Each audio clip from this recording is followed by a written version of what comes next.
Okay, guys, I am so excited to bring you a show-stopping dessert today.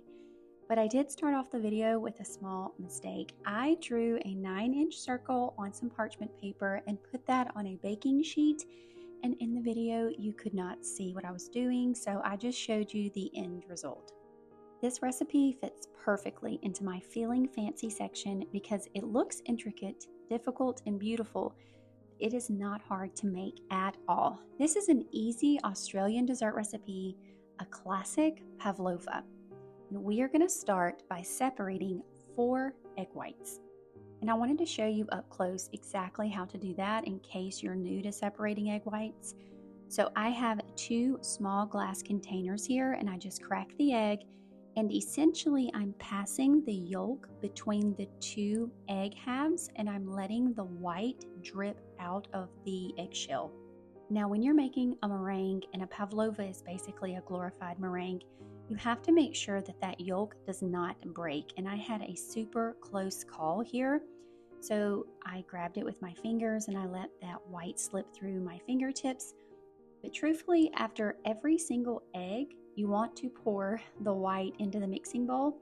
That way, if you do make a mistake later, you don't have to throw them all away. And again, I had a close call.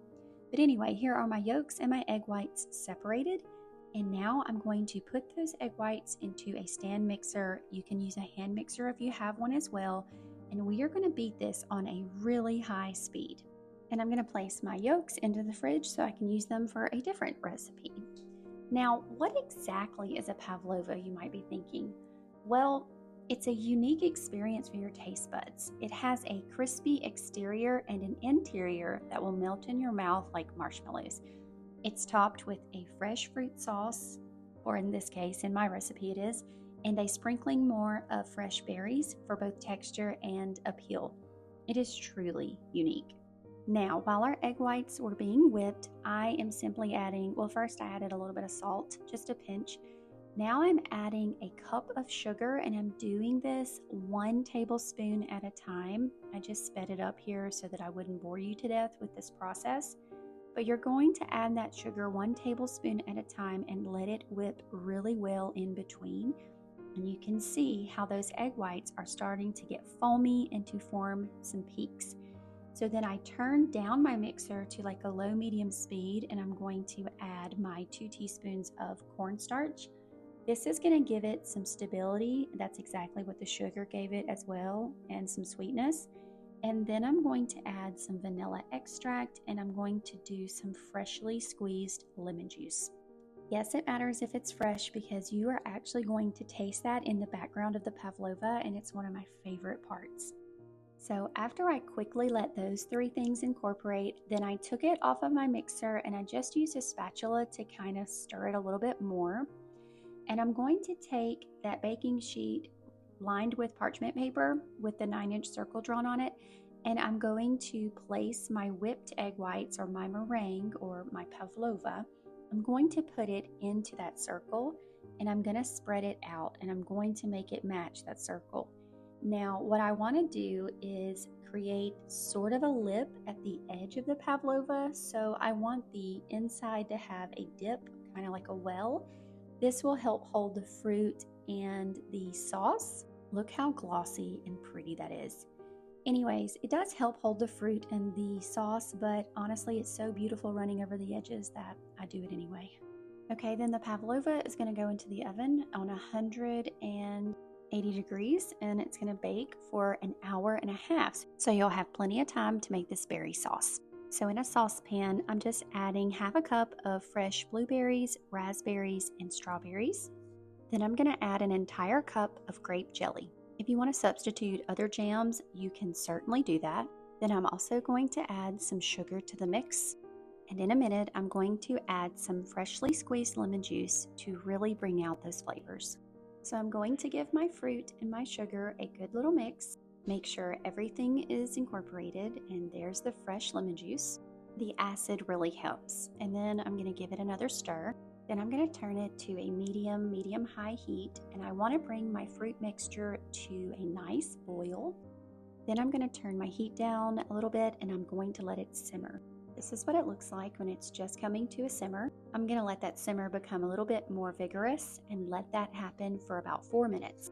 After 4 minutes, then we're just going to immediately go into the blender so that we can get this nice and smooth. I'm going to show you a trick with a blender. When you pour hot liquids in there, this is going to save you, because to not do it correctly would be a disaster. It could actually be quite dangerous. You might even get burned. So I'm putting the very hot berries in there. I'm opening the lid on my blender and I leave it open the entire time. You can see that heat escaping between my fingers. If you do not leave a place for that heat to escape, it will explode. And then boiling liquid, whatever is in that blender, will explode and burn you. So make sure you leave a place to vent.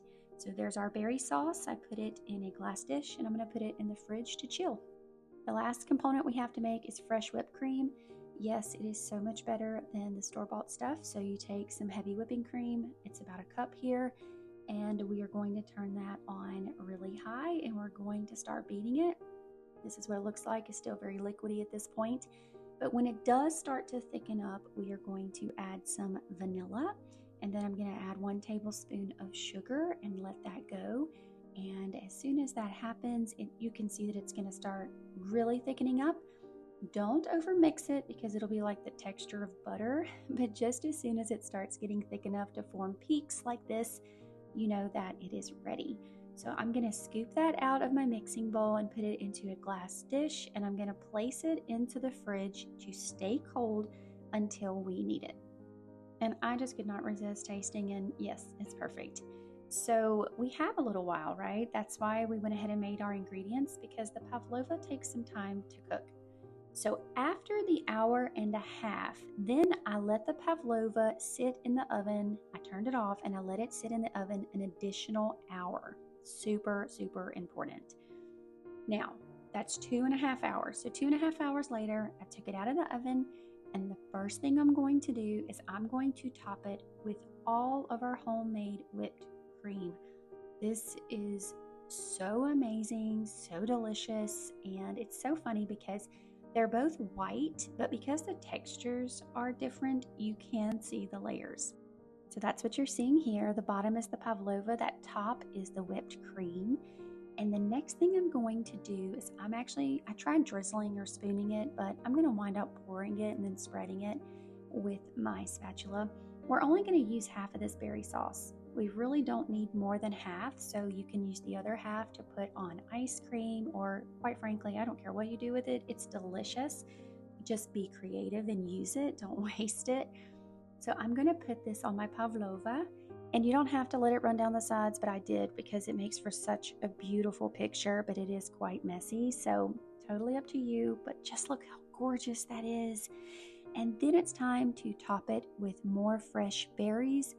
This is a nice touch because there's a lot of sugar and a lot of sweetness. So the texture is great. And also, I don't know, it's just a hint of freshness since the berry sauce has been cooked. And then I get to the challenging part. I know there's a million ways you could have done this, but it didn't occur to me.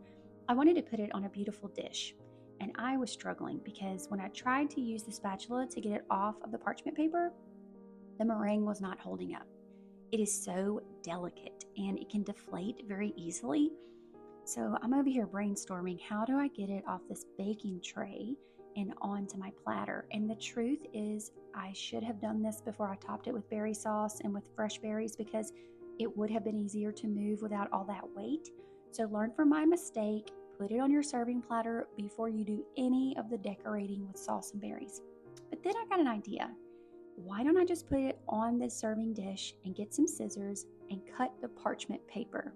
No one will ever know that there is parchment paper underneath this dessert because it will be covered up with all of that fresh sauce and berries. And this worked absolutely perfectly. I'm so glad that I thought of it so that I could take some great pictures and then serve it to my family where it looked beautiful. You guys, you have to make this one. You absolutely have to make it.